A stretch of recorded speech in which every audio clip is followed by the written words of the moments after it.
la joie chez les libéraux canadiens à l'annonce des résultats.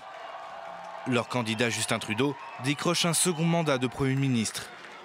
Mais il n'empêche, il sort affaibli de ce scrutin. Contrairement à son élection fracassante en 2015, il n'obtient pas de majorité absolue. Mais devant ses partisans, il reste optimiste. On sait qu'il y a encore énormément de travail, mais je vous donne ma parole, on va continuer ce qu'on a commencé.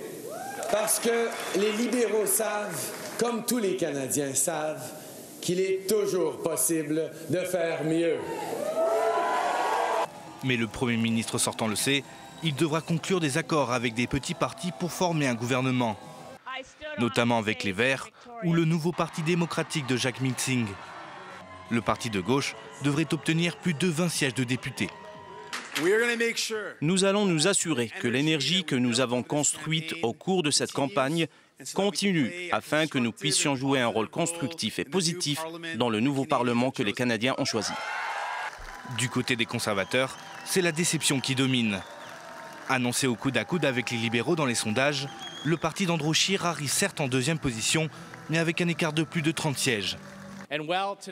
Bien que le résultat de ce soir ne soit pas celui que nous voulions, je suis en même temps incroyablement fier de notre équipe, fier de notre campagne et fier de la plus grande et forte équipe conservatrice que nous enverrons à Ottawa. La surprise de ces élections vient du Bloc québécois qui a triplé son score par rapport aux élections de 2015.